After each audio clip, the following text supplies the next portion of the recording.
tout le monde, ici on se retrouve pour une vidéo sur la chaîne de Rafido Foot pour l'avant-match du match retour des quarts de finale des Ligue des Champions entre le PSG et le Bayern Munich. Le match aller a fini par 3-2 de la part du PSG au Allianz Arena avec un doublé de Kylian Mbappé et encore un but de Marquinhos qui n'est malheureusement, qui sera malheureusement blessé, qui pourra peut-être jouer le match, mais je pense pas en tant que titulaire. On va tout d'abord parler par le match de ce week-end du PSG qui ont gagné 1-4 face au Strasbourg avec un but d'Mbappé, de Paredes, de Pablo Sarabia et de Moïse Kean, un but magnifique de Paredes. On a vu un coup franc splendide. On va parler aussi du match du Bayern de ce week-end qui ont affronté Union Berlin et qui ont égalisé 1-1 avec un but de Musiala, une passe de Thomas Müller. Ils ont fait un score de 1-1 du coup qui se tiennent toujours en premier avec 5 points d'écart avec le Leipzig qui sont en deuxième.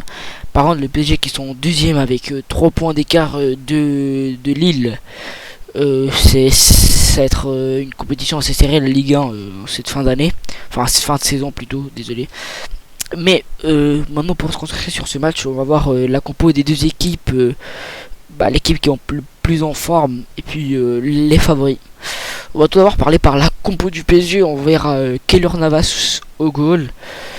On verra en fait au latéral gauche, je suis pas trop sûr entre Thilo Kehrer ou Maguire ou Diallo. Sincèrement, j'en ai aucune idée entre qui Pochettino va laisser ce côté gauche en défense entre Maestro Kimembe.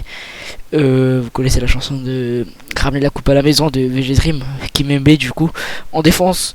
Pereira, si Marquinhos n'est pas titulaire, on sait, tout cela dépend de Pochettino, c'est lui qui va choisir. Peut-être qu'il sera titulaire, j'en sais rien, sincèrement je sais pas trop. Darkba à droite, je pense qu'il a pas joué face à Strasbourg pour le faire reposer parce que il veut le faire jouer sûrement face au Bayern. Idrissa Gueye en milieu défensif gauche et Paredes ou Verratti, tout ça là dépend aussi de Pochettino, Verratti qui revient, mais je pense qu'il va quand même faire jouer Paredes après un joli match face à Strasbourg. Il a fait un très joli match Paredes et avec un magnifique but de coup franc. Neymar Junior en milieu offensif avec Draxler à gauche et Di Maria à droite, et puis Kylian Mbappé en attaquant de pointe. Pour moi ça sera la compo de Pochettino, tout simplement parce que Kylian Mbappé, l'attaque est très en forme. À part Draxler, je trouve que il peut mettre peut-être Moïse Kean. Ça c'est vraiment à voir de Pochettino, ou même Sarabia. Tu mets Neymar à gauche et puis tu mets Di Maria au milieu offensif et Sarabia à droite. Ça c'est à voir de Pochettino. Mais sincèrement, ça c'est la compo pour moi que je pense qu'il va être joué, et la compo qui risque de jouer. Après les stats qu'on a vu lors des derniers matchs, lors du match aller aussi en quart de finale.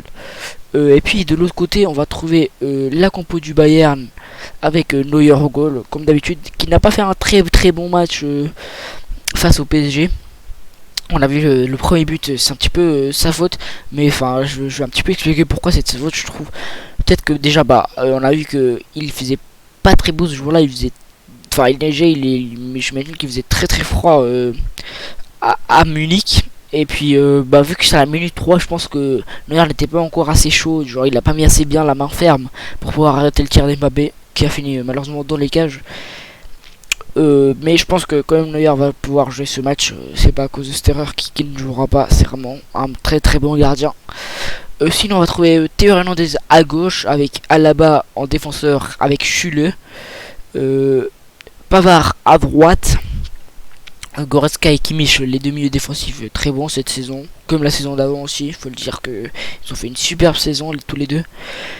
Thomas Müller au milieu offensif avec Coman à gauche et Sané à droite, tout simplement parce que Sané, si Gnabry n'aurait pas eu le Covid et aurait pu jouer ce match, je pense que Sané serait à gauche et puis Gnabry à droite. Mais vu que Gnabry peut pas jouer, Coman va jouer à la place de Gnabry. Et puis vu que Lewandowski à cause d'une blessure est toujours blessé, du coup Choupo-Moting, je pense qu'il va jouer ce match, qui a marqué un but face au PSG justement, qui est un petit peu pas mal joué je trouve face au PSG. Il a généré un petit peu pas mal d'occasions pour le Bayern, mais ce soir on verra s'il pourra marquer face à son ancienne équipe et pour les qualifier bien sûr en demi-finale de Ligue des Champions. Les favoris, je pense, c'est vraiment le PSG après le résultat de ce week-end et surtout le résultat de la semaine passée. Je vois quand même le PSG passer avec un score de 2-1. Peut-être que leur Bayern vont marquer tout d'abord, mais après ils vont partir tellement en attaque que je pense que le PSG vont jouer les contre-attaques. Avec Kylian Mbappé, on connaît qu'il est très rapide. Et puis c'est vraiment ses points forts. Kylian Mbappé, enfin, il est très rapide, très agile, qui pourra faire des bonnes contre-attaques face au Bayern. Et puis voilà, du coup je score de 2-1 pour le PSG. Et puis voilà, c'est tout. J'espère que la vidéo vous aura bien plu. Si c'est le cas, n'hésitez pas à liker, abonner, vous partager la vidéo et tout ça et tout ça. Merci beaucoup pour avoir regardé la vidéo et à bientôt. Ciao.